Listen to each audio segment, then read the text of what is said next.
The first pluck. I was 13 the first time I saw it. Not a full beard, not even a patch. Just one stubborn little hair poking out from the underside of my chin. Thin, dark, and glinting in the bathroom light as if it knew it didn't belong. I remember leaning closer to the mirror, squinting at it like it was some rare and offensive discovery. I'd seen my dad shave. I'd seen my older brother curse at his razor burn. But me, a girl, having hair there. It felt like my body had committed some personal betrayal. I reached for my mom's tweezers without thinking, the cold metal biting against my fingers.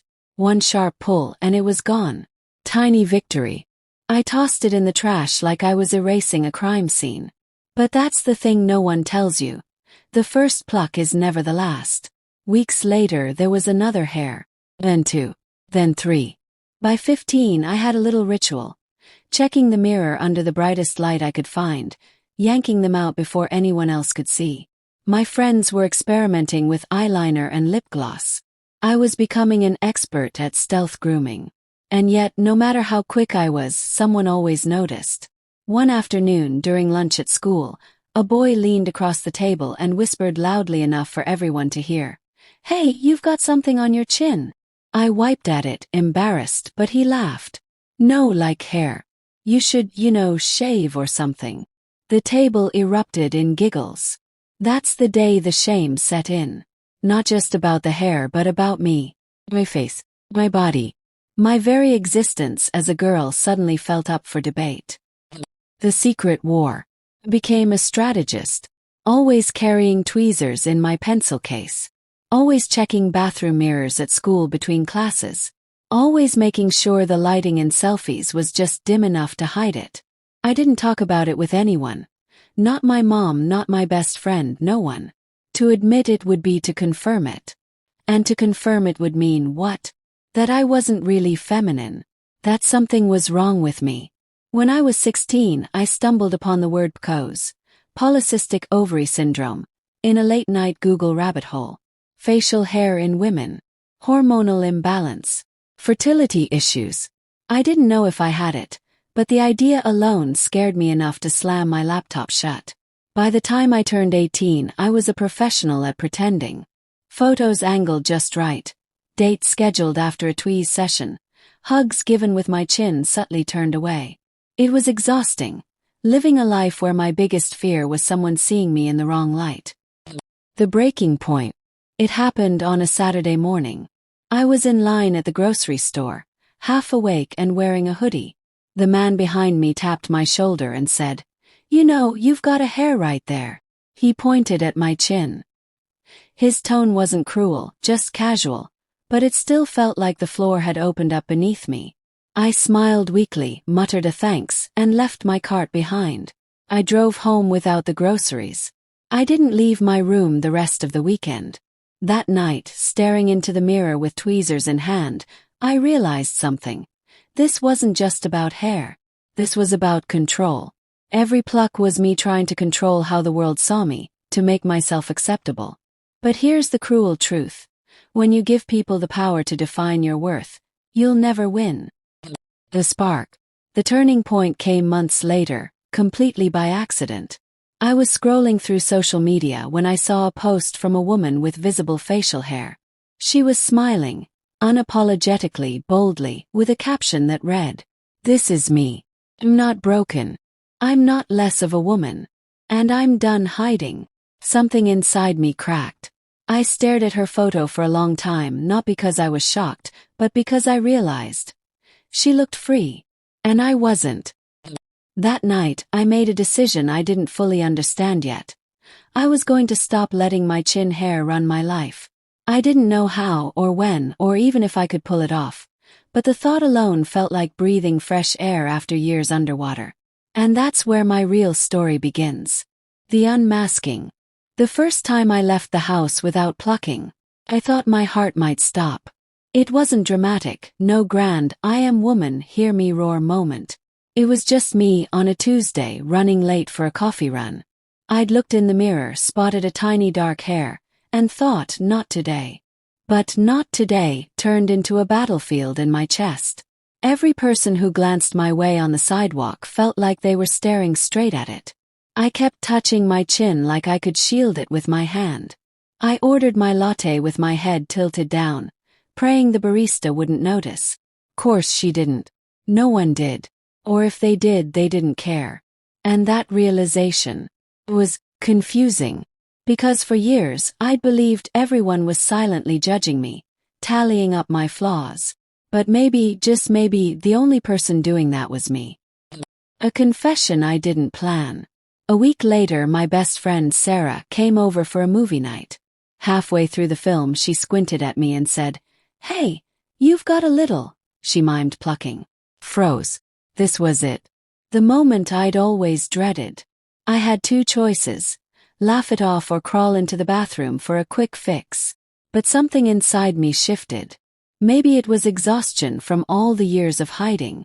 Maybe it was the memory of that fearless woman I saw online. I took a breath and said, "Yeah, I get chin hair. I've had it since I was a teenager." Shrug. "It's just a thing my body does." Sarah blinked, then burst out laughing. Not at me, but at how casual I sounded. "Girl, I wax my upper lip every 2 weeks. You think you're special." We ended up swapping grooming horror stories for the next hour. I told her about the grocery store man. She told me about the time her wax strip ripped off half her eyebrow. We laughed so hard, I nearly spilled popcorn all over the couch. And for the first time, my chin hair wasn't a secret. It was just a fact. A small, silly part of me, like my crooked pinky toe or my obsession with iced coffee. The social media experiment. 2 months later, I did something unthinkable. I posted a picture of myself on Instagram with visible chin hair. I almost didn't hit share. My thumb hovered over the button like it was a detonator. But when I finally posted it, something incredible happened. The likes rolled in. But more importantly, the comments did. "OMG, I thought I was the only one. Girl, thank you for this. My boyfriend has better tweezers than me. I'm showing him this." Strangers from around the world shared their own stories. Some were funny. Some were heartbreaking. All of them were real. It hit me like a bolt of lightning. This thing I'd spent half my life hiding. It wasn't rare. It wasn't shameful. It wasn't even the most interesting thing about me. It was just one thread in the massive, tangled fabric of womanhood. When my mom found out. One evening, I walked into the kitchen to find my mom holding my phone. She'd seen my post. My stomach dropped. I braced for the lecture. But instead she smiled, a little sad, a little proud. "I didn't know you felt this way," she said. "I used to pluck mine in secret too. Every morning before your dad woke up." And suddenly, everything made sense. This wasn't just my story.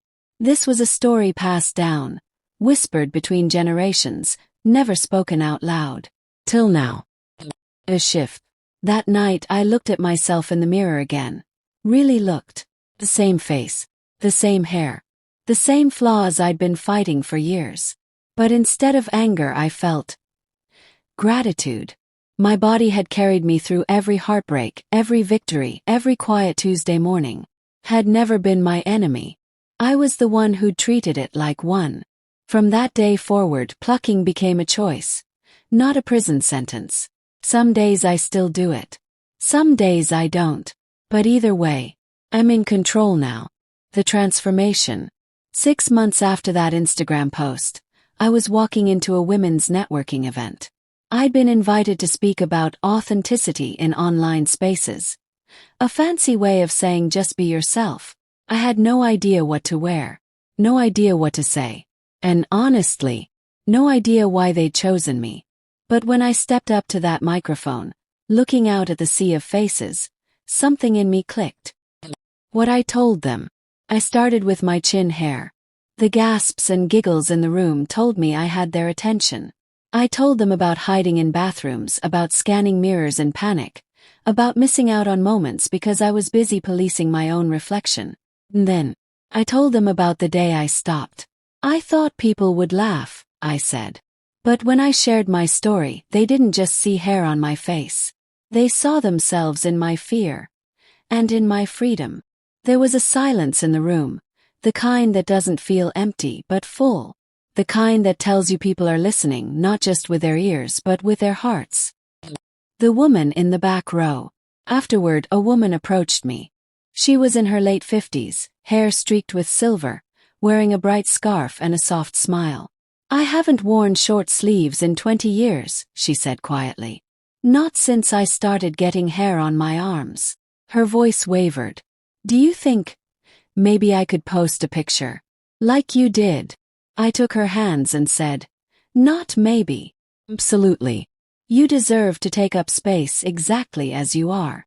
The tears in her eyes told me that this wasn't just about arm hair. It was about every moment she'd shrunk herself to fit a box she didn't belong in. The domino effect. That conversation lit something in me.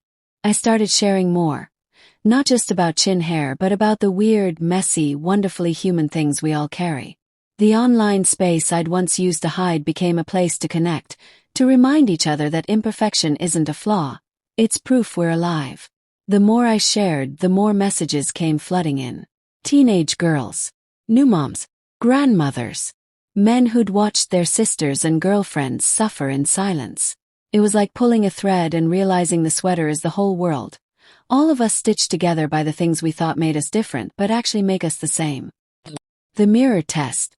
One morning, I stood in front of my bathroom mirror, the same one that had witnessed years of self-criticism, and I smiled. Not because my face was perfect, not because the hair was gone, but because, for the first time, I wasn't looking for flaws. I was looking at me. And that woman. She was strong. She was soft. She was enough. The end of the story. But not the journey. I still get messages every week from women who say, "I thought I was the only one." And every time I remind them, "You're not alone. You never were." Because the truth is, this isn't really a story about chin hair. It's a story about the things we hide, and the freedom we find when we stop.